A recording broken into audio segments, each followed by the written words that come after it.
Judge Ethan Walker adjusts his black robe, the weight of the courtroom pressing on his shoulders. Across from him sit Officers Cooper and Hayes, the very men who cuffed him in the rain only last night. "Funny," he says evenly, his voice echoing in the silent chamber. "You forgot to read me my rights. But today, I'll be reading yours." Before we step into this extraordinary story of humiliation turned into hope, tell me in the comments where you're tuning in from. Tap that like button and subscribe if you believe God can use even our darkest nights to bring light and justice. Now, let's discover how a blind German shepherd and a courageous judge became symbols of truth for an entire city. The city of Seattle was drenched in rain that evening, the kind of steady, relentless drizzle that blurred the neon lights of gas stations and painted the streets in long, shimmering ribbons. The air was damp and cool, carrying the scent of wet asphalt and pine trees. For those who lived here, the rain was nothing new. It was a quiet rhythm, part of life. But for Ethan Walker, that night, the rain would become something else entirely, a backdrop for humiliation and injustice. Ethan Walker, at 47, was a man whose presence had always commanded a natural respect. His salt and pepper hair was neatly trimmed, though tonight, beneath the hood of his denim jacket, stray locks clung damply to his forehead. His face bore the lines of years spent peering intently over case files and weighing human fates, yet his blue-gray eyes carried a gentleness that many had mistaken for softness, until they saw him in court. Ethan was tall, lean, the kind of figure that carried itself with an understated authority. Tonight, however, he looked nothing like a federal judge. He wore faded jeans, a plain white shirt beneath the jacket, and sneakers that had been soaked by the rain. To anyone glancing his way at a gas station on the outskirts of Seattle, he looked like a man simply passing through. He had just come from Harborview Medical Center, where his 16-year-old daughter, Lily, lay recovering from leg surgery. Lily was the heart of his world, a bright girl with hazel eyes and a cascade of curly chestnut hair. Her accident, a fall during a high school soccer game that left her leg shattered, had pulled Ethan out of his orderly routines. Every evening after court, he went to her bedside. Tonight, leaving the hospital later than usual, he had decided to fill up on gas before heading home. In the back seat of his car sat Scout, his loyal German shepherd. Scout was no ordinary dog. 8 years old, large and muscular, with a once proud posture now softened by disability. He had lost his sight in an accident when a speeding truck veered off the road years earlier. Ethan had adopted him soon after, moved by the sight of the injured dog with pale, clouded eyes. Scout now wore a white cloth band gently tied over his eyes, more for people's comfort than his own. Despite his blindness, Scout's other senses had sharpened. His ears twitched at the faintest rustle. His nose caught scents no human could detect. Where others saw frailty, Ethan saw quiet strength. Scout was his shadow, his companion, and, in many ways, his protector. The gas station was nearly empty. Behind the counter was a young attendant scrolling on his phone, barely glancing up as Ethan pulled in. The fluorescent lights flickered, casting long shadows on the wet pavement. A few feet away, in a dark sedan parked across the lot, 2 police officers waited.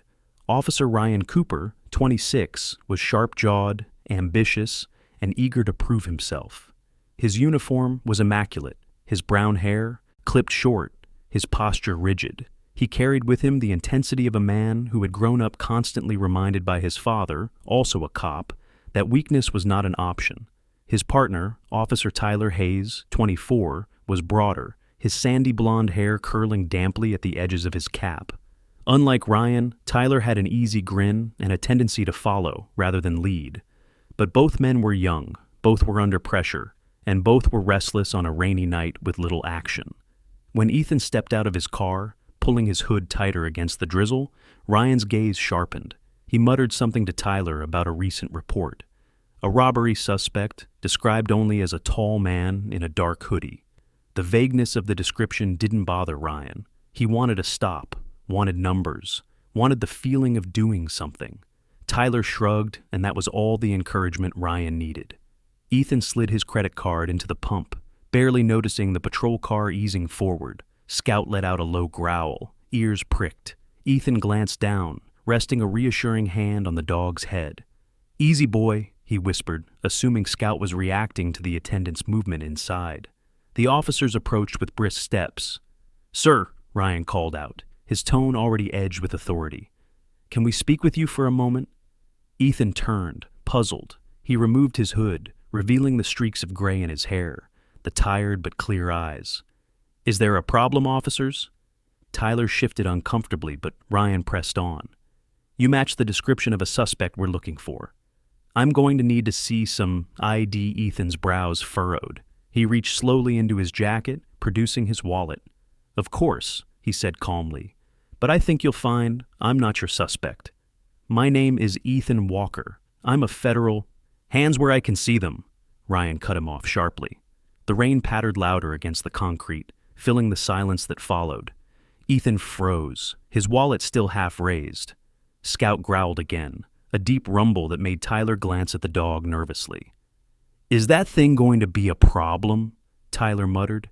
"He's not a problem," Ethan said firmly. "He's blind. Please, just let me—" But Ryan was already reaching for his cuffs. "Turn around. Hands behind your back." The disbelief that crossed Ethan's face was sharp and raw. He tried again, his voice steady but urgent. "Officers, listen to me.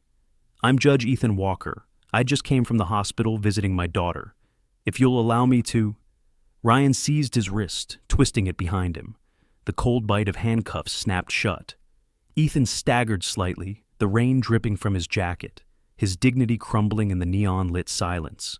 Scout barked, lunging forward, but the leash caught him short. He pawed at the air, blind eyes wide beneath the white cloth. From across the lot, another figure appeared. Maya. Carter, 19, was a college student at the University of Washington. She was petite, with a round face framed by damp black curls, and she carried herself with the restless energy of youth. She had been walking home from the bus stop when she saw the commotion. Maya was no stranger to injustice. Her brother had been stopped by police too many times for no reason. Tonight, she raised her phone without hesitation, her hands trembling slightly, but her resolve firm. Through the glow of her screen, the scene was captured. A middle-aged man in soaked denim, restrained by two young officers, a blind dog barking in distress, the rain painting everything in shades of silver. Maya's breath caught as she whispered, "This isn't right," and hit record. Inside the hospital, not far away, Lily Walker scrolled idly through her phone, trying to distract herself from the ache in her leg. Her feed lit up with a video, already spreading fast. She tapped it open, her heart lurching as she recognized her father, hands cuffed, his face tight with restrained fury, Scout straining against the leash. Tears welled in her eyes. She reached for the call button, whispering to the empty room, "Dad." The rain did not let up. The night pressed in. And for Ethan Walker, the weight of injustice had only just begun. The rain followed Ethan Walker all the way to the precinct. It drummed on the roof of the patrol car like a metronome for dread, each drop marking the loss of dignity he had once carried so firmly. His wrists ached from the cold bite of handcuffs, and the hood of his denim jacket clung wetly to his shoulders. Through the blurred glass, he caught fleeting glimpses of the city, Seattle at night, its streets lit with neon signs, its people sheltering under umbrellas. To them, he was invisible, just another man in the back of a police car, another shadow in a city already full of them. The car pulled into the precinct's lot. Scout was led out by Tyler Hayes, the younger of the two officers. The dog resisted, paws skidding on the wet pavement, ears stiff with tension. His blind eyes were hidden under the white cloth, but his body vibrated with alertness. The officer tethered him to a metal pole near the side entrance, away from the lights. Rain dripped down onto Scout's fur, soaking him until his coat clung to his frame. Yet the German shepherd sat there steadfastly, ears flicking at every sound inside the building, nose twitching as though he could trace Ethan's path by scent alone. Inside, Ethan was guided through the long, fluorescent corridor of the precinct. The air smelled of disinfectant and wet uniforms. The booking room was cold, its walls an indifferent gray. Behind the desk sat Sergeant Karen Mitchell, a woman in her early 50s with sharp cheekbones and graying brown hair pulled into a tight bun. She had the weary look of someone who had seen too much nonsense pass through her station. She was not cruel, but she had learned to guard herself with sarcasm. Years ago, her younger brother had served time for a crime he hadn't committed, an experience that left her cynical about both criminals and the system meant to protect them. To her, every man who claimed innocence sounded the same. "Shoes off. Belt too," Mitchell ordered flatly, eyes flicking to the arrest report Ryan had handed over. Ethan hesitated, the humiliation sinking deeper than the chill of wet clothes. He looked down at the soaked sneakers, then up at her face. "Sergeant, this is unnecessary. I'm Judge Ethan Walker. Save it for your lawyer," she cut him off, her tone practiced, automatic. The officer stood behind him, impatient. Ethan bent stiffly, slipping off his sneakers, placing them on the counter. The belt followed, leather still damp from the rain. The clatter of the buckle on the desk sounded louder than it should have. He straightened slowly, trying to summon what dignity he had left. From across the room, a younger officer entered, carrying a stack of files. Daniel Brooks, 27, was tall and lean, with dark hair that always seemed a little unruly, no matter how carefully he combed it. His brown eyes carried a mix of earnestness and unease. He was the sort of man who had joined the police to make a difference, yet every year on the force had chipped away at his idealism. Still, a spark of conscience lived in him, something not yet dulled.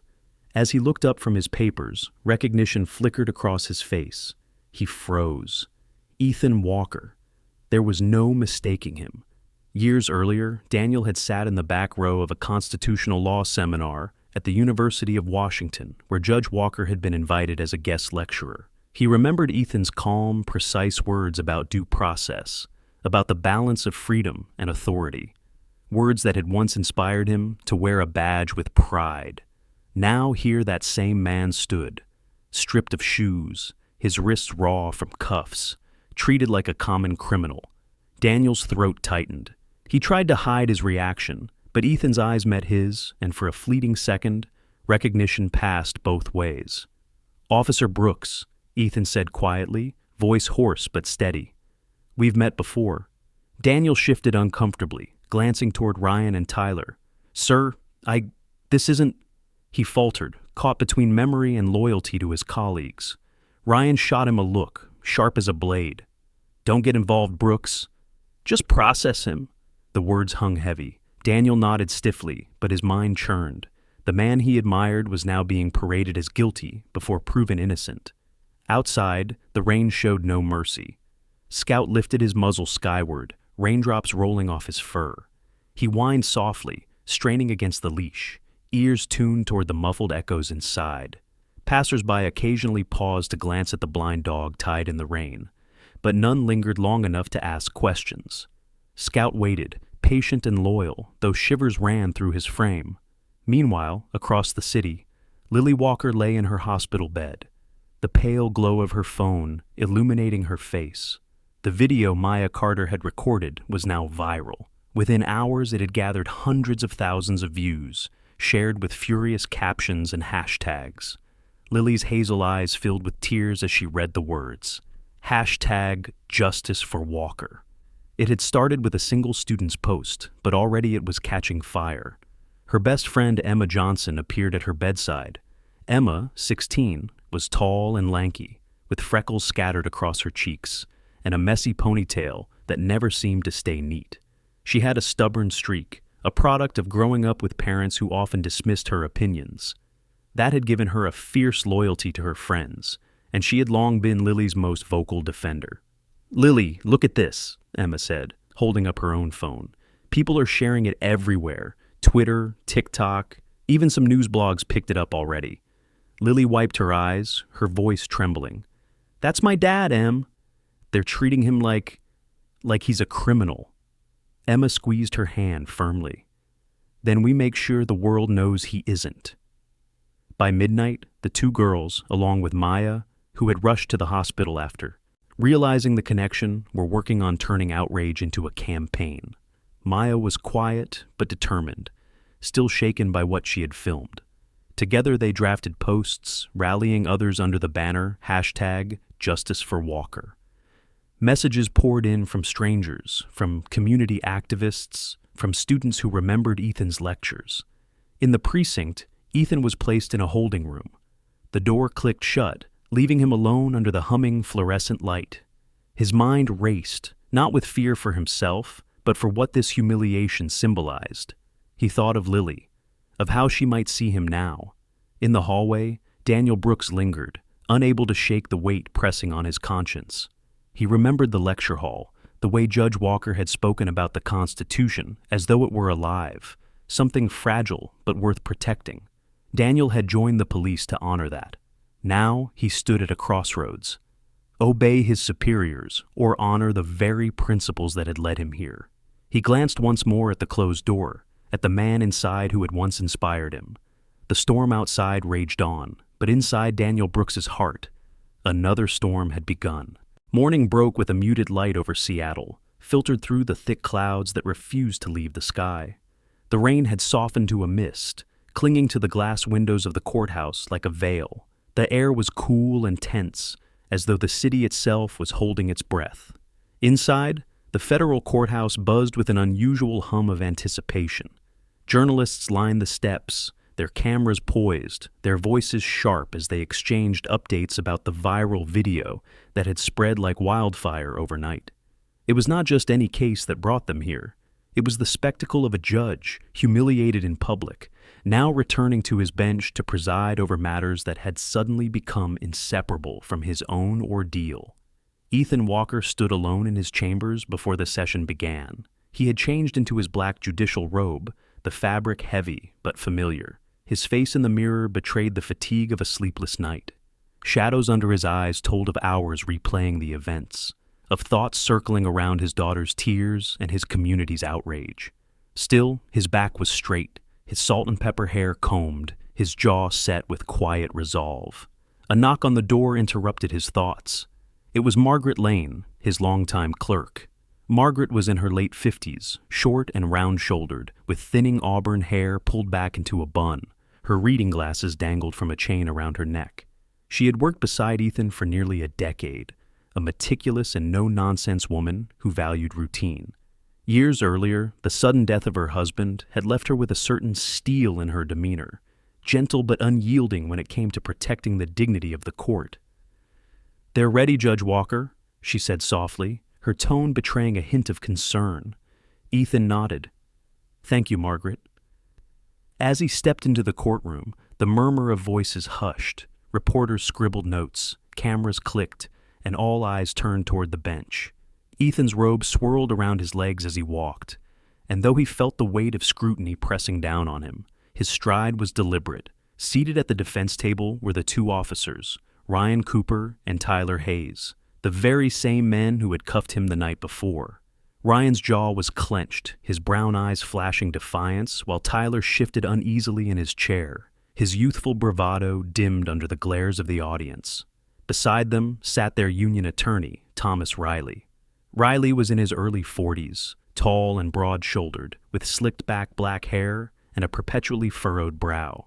He had built his career on defending officers accused of misconduct, known for his combative style and a voice that could fill a room without a microphone.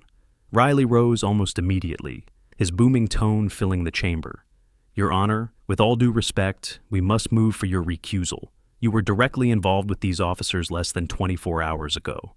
The conflict of interest is obvious." A ripple of murmurs swept through the spectators. Ethan let the noise settle before speaking. His voice, calm yet firm, carried easily across the room. "Mr. Riley, I am aware of the circumstances, but this court will not allow itself to become a stage for evasion. Justice cannot hide behind convenience.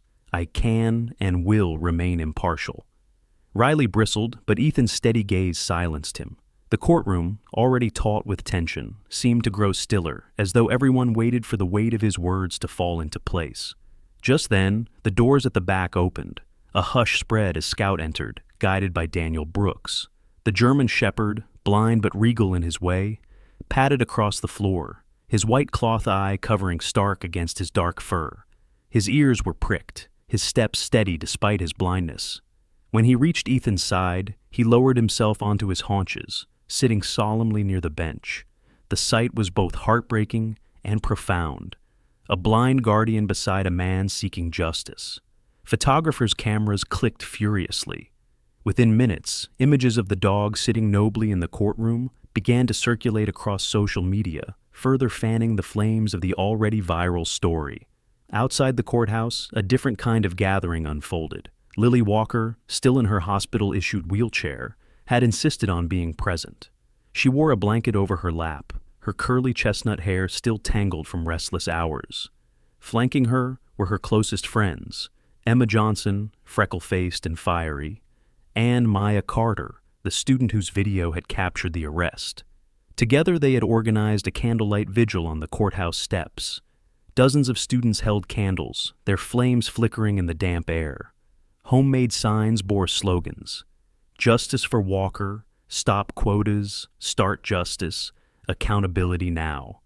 Journalists swarmed, capturing the scene, their microphones thrust toward Lily, who spoke softly but firmly. "My father has spent his life upholding the law with fairness," she said, her voice trembling yet resolute. "He is not just my dad. He's a man who believes in justice. What happened to him could happen to anyone. That's why we're here." Her words, carried live by local news stations, spread quickly. By midday, national outlets had picked up the story. Seattle had become the epicenter of a conversation far larger than one arrest. Back inside, Ethan began to hear testimony. Witnesses recounted previous complaints against officers Cooper and Hayes, allegations of unjustified stops, of excessive zeal. Riley objected often, his voice rising, but Ethan handled each objection with calm precision, his gavel tapping lightly when necessary. Throughout it all, Scout remained still, his head occasionally tilting at familiar sounds as though attuned to the invisible tensions in the room. The dog's presence lent an almost mythic quality to the proceedings, a silent reminder of loyalty and truth amidst human frailty. By late afternoon, the air inside the courthouse felt charged, as though the walls themselves bore witness to a turning tide. Seattle, beyond its misty streets and constant drizzle, was no longer merely watching, it was demanding. The courtroom illuminated not just with artificial lights, but with the burning scrutiny of a city unwilling to look away. The courtroom on the second day of hearings was filled to capacity. The misty Seattle morning had given way to a gray afternoon, the kind of gloom that pressed against the windows, as though even the sky wanted to witness what would unfold. Every seat was taken, with journalists lining the back wall, students clustered together with notebooks and phones, and community members who had taken the day off work to watch justice unfold. Judge Ethan Walker took his place at the bench, his black robe concealing the fatigue that weighed on him. His blue-gray eyes scanned the room, pausing briefly at the sight of his daughter Lily in her wheelchair near the front row, flanked by Emma and Maya. Their presence was both strength and burden. He knew the city's gaze had sharpened into expectation. At his feet, Scout lay still, the German shepherd's blind eyes hidden beneath his white cloth. His ears twitched occasionally, catching the echoes of voices, the shuffle of papers, the distant hum of a phone vibrating. The first witness called was Rajesh Patel, the middle-aged owner of the gas station where Ethan had been arrested. Mr. Patel was a slight man in his early 60s, with thinning hair and a neatly trimmed mustache. His brown skin bore the deep lines of years spent working long hours behind counters. He was nervous, fidgeting with the edge of his jacket as he approached the stand. Yet, when he began to speak, his voice carried a steady conviction.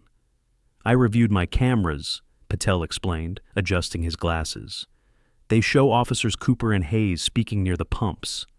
They weren't responding to any active call. They were talking about meeting a number, a quota." The courtroom stirred with murmurs. On the large monitor, grainy black and white footage appeared. It showed the two officers standing together, unaware of Patel's cameras capturing their conversation. Though the audio was faint, the words, "We need 2 more stops before shift ends," were discernible. Ryan Cooper's face flushed red at the playback. Tyler Hayes shifted, biting his lip. Their attorney, Thomas Riley, immediately leapt up. "Objection. This is circumstantial, Your Honor. We don't know the context of that discussion." Ethan raised a hand calmly. "Objection overruled. The footage is admitted." The murmurs grew louder, pressing against the walls of the courtroom like waves. Then came Officer Mariah Alvarez, called unexpectedly by the prosecution. Maria was 32, with a lean build and jet black hair pulled tightly into a bun. She carried herself with discipline, her posture straight, her voice controlled. But as she sat at the witness stand, her hands trembled slightly. Maria had served 5 years on the force. She was known for her professionalism, but those who knew her well also knew she had struggled silently with the moral compromises demanded of her. A childhood friend of hers had once been wrongfully detained in a case of mistaken identity, an experience that had left her distrustful of vague, suspect matches. As the questioning began, Maria's carefully constructed facade began to crack. Her voice faltered. Yes, quotas exist. They don't call them quotas, but we all know. We're told to increase stops to show productivity. The pressure comes from above. Her words hung heavy, and her eyes welled with tears. She pressed a hand to her mouth, struggling to contain her composure. The gallery gasped, the silence that followed more damning than any argument. Thomas Riley tried to intervene, his voice booming. "Your Honor, this is a clear case of hearsay." But Maria cut him off, her voice rising with sudden force. "No, it's the truth. I can't stay silent anymore." For a long moment, the courtroom seemed to pulse with the weight of confession. Meanwhile, Scout stirred. The dog's nose twitched, head turning toward a side table stacked with files and folders from the precinct. He stood suddenly, tail brushing against the floor. His ears pricked, and he moved toward the pile, sniffing insistently. Daniel Brooks, seated nearby, noticed. He frowned, curiosity overtaking hesitation. Rising from his seat, he approached the table under Ethan's watchful gaze. Daniel pulled one folder free, flipping it open. Inside, he found arrest reports with annotations scratched out and rewritten. The handwriting was inconsistent, the ink smudged. One sheet, dated the night of Ethan's arrest, contained glaring discrepancies. The timestamp didn't match patrol logs. "Your Honor," Daniel said, his voice tight with unease, "these reports, they've been altered." Gasps rippled through the courtroom once again. Ethan gestured for him to bring the folder forward. He examined the documents carefully, his jaw tightening. The evidence was damning. Not only did it confirm Ethan's wrongful arrest, but it suggested deliberate falsification of records. Scout, sensing his master's shift in mood, settled back down at Ethan's feet, his body relaxing as though he knew his purpose had been fulfilled. Outside, the courthouse steps were alive with energy. Lily, Emma, and Maya were live streaming the proceedings through social media. Lily's voice, quivering yet resolute, carried across thousands of viewers. Comments flooded the feed. "Stand strong, Judge Walker. End the quotas. This could be any of us." Maya, with her dark curls framing her determined face, found herself being approached by journalists. A young reporter from the Seattle Tribune, Mark Henderson, stepped forward. Mark was 29, slim, with sandy hair that fell over his forehead, and glasses that made him look more like a graduate student than a journalist. He had a reputation for pursuing stories that others dismissed. "Maya," he said, adjusting his recorder, "your video has become the centerpiece of this entire movement. People see you as the face of accountability. How do you feel about that?" Maya hesitated, then straightened her shoulders. "I didn't plan to be a face of anything. I just knew what I saw wasn't right. If this can change how police treat people, if it can make the system listen, then I'll keep speaking out." Her words spread quickly, quoted in headlines before the afternoon was over.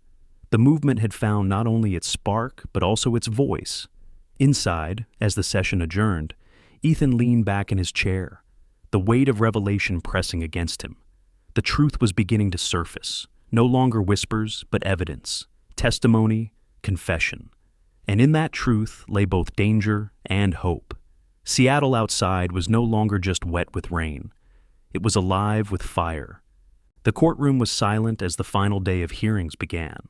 Outside, Seattle had traded its constant drizzle for a rare burst of sunshine. The light streamed through the tall courthouse windows, bathing the chamber in a golden glow. It felt almost symbolic, as though the city itself had chosen this day to let the clouds part. Judge Ethan Walker adjusted his robe as he took his seat. His salt and pepper hair gleamed faintly in the sunlight. And though the strain of the past days weighed on him, his eyes carried a clear determination. Beside him, Scout sat poised, his white cloth gently tied around his eyes, ears flicking at every sound. Reporters in the gallery whispered the nickname that had already caught fire online: the blind guardian of justice. On the docket was not only the case of officers Cooper and Hayes, but also the broader implications of a police department under fire. Ethan leaned forward, his gavel in hand, as he called the session to order. The prosecution introduced Antoine Johnson, a tall man in his late 30s with close-cropped hair and a weary expression. Antoine wore a simple gray suit that hung loosely on his frame. His life had been battered by injustice. 2 years earlier, he had been arrested without cause, accused of resisting, when he had merely asked why he was stopped. The false charge had cost him his job at a shipping company and left his family scraping by. Despite his calm tone, Antoine's voice carried the tremor of someone still carrying invisible scars. "Mr. Johnson," the prosecutor asked, "do you recognize the officers involved in your stop?" Antoine pointed steadily toward Ryan Cooper and Tyler Hayes. "Yes, them." The room grew tense. Ryan shifted uncomfortably, while Tyler's face paled. Antoine described how he had been pulled over late one night, searched without explanation, and booked on charges that later collapsed in court. "I thought I'd finally left it behind me," Antoine admitted, "but when I saw the video of Judge Walker, it all came back." The connection was undeniable. It was not just one man wronged, but a pattern, a system. Ethan listened intently, every word etched into his mind. He thought of his own humiliation, the cold bite of handcuffs, the disbelief in his daughter's eyes when she saw him treated like a criminal. Now, Antoine's testimony painted that same pain on a broader canvas.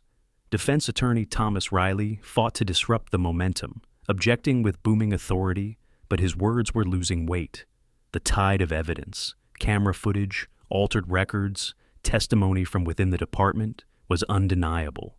Even the jurors shifted with a subtle air of certainty, as though the verdict was already writing itself in their minds. After hours of deliberation, Ethan returned to the bench for his final decision. The courtroom stilled, anticipation hanging thick in the air. Scout sat upright, as if sensing the gravity of the moment, his presence a living emblem of resilience. Ethan's voice was steady, resonant. "Officers Cooper and Hayes, the evidence presented shows clear misconduct.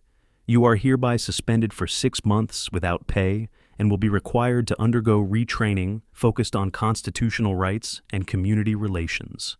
Ryan clenched his jaw, fury flashing across his face, but Tyler bowed his head, shoulders sagging with the weight of consequence. Ethan continued. "The Seattle Police Department is ordered to enact structural reforms, mandatory use of body cameras under civilian oversight, creation of a community review board, and a revision of evaluation metrics to prioritize de-escalation and constitutional compliance over numbers. Furthermore, cases involving questionable stops over the last 3 years are to be reviewed." Gasps and murmurs swept the courtroom. Some faces shone with relief, others with outrage, but the decision was clear, immovable as stone. Finally, Ethan turned toward Antoine Johnson. "Mr. Johnson, your record shall be cleared of wrongful charges. The court recognizes the injustice you suffered. You are entitled to compensation, though no sum can erase what was taken from you." Antoine's eyes filled with tears. He nodded silently, lips trembling with a gratitude too heavy for words. The gavel fell. Justice, at least in part, had been delivered. Outside the courthouse, the sunshine bathed the crowd gathered on the steps. Scout was the first to emerge, guided by Ethan, and cameras immediately flashed. Children reached out to touch the noble dog, their parents whispering the nickname, the blind guardian of justice. What had begun as a viral video had now become a living symbol. Lily Walker, her wheelchair now replaced by crutches as her recovery progressed, addressed the crowd. Her curly hair caught the sunlight, and though her frame was slight, her voice carried with surprising strength. "Justice is not something handed to us. It's something we must demand, protect, and teach. My father showed me that. And now, it's our turn." At her side stood Emma Johnson and Maya Carter, both radiant with determination. Together with their classmates, they announced the founding of the Civic Rights Club, dedicated to teaching young people about constitutional rights and how to advocate for themselves. The crowd erupted in applause. Reporters swarmed, broadcasting the moment live. Headlines would soon echo across the country. Seattle youth carry torch of justice.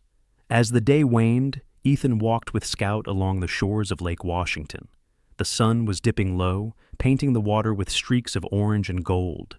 Scout padded close at his side, ears flicking at the sound of gulls overhead, the leash slack between them. Ethan's robe had been traded for a simple shirt and slacks, his figure less judge, more father, more man. Lily hobbled beside them on her crutches, her face lit with a rare smile. For the first time, since her accident, hope shone in her eyes. Ethan breathed in the cool air, the scent of water and pine, the storm of humiliation, the fire of the courtroom, the roar of the city. They had all led here, to this moment of quiet renewal. The darkness of that rainy night had given way to sunlight. Seattle had not healed overnight, but it had learned to stand, to question, to hope. And as Scout leaned gently against his leg, Ethan whispered, "We're home, boy." The blind guardian wagged his tail, silent, steady, eternal. In the end, Ethan's journey and Scout's silent guardianship remind us that justice is not only a matter of law, but a matter of light. When truth seemed buried beneath rain and shadow, God opened a path through ordinary people, a daughter who would not give up, a student who dared to speak, a blind dog who led by trust. That, too, is a kind of miracle, the quiet way God works through the overlooked and the broken to reveal His strength. In our daily lives, we may feel powerless before injustice or small before the storms of life. Yet, if we walk with faith, defend what is right, and love with courage, God can turn even our darkest night into dawn. If this story touched your heart, share it with someone who needs hope. Leave your thoughts in the comments, and subscribe so you do not miss the next story of light and redemption. May the Lord bless and protect all who hear this tale. And if you believe that God still works through people, and even through a blind dog, to remind us of His presence, comment, Amen.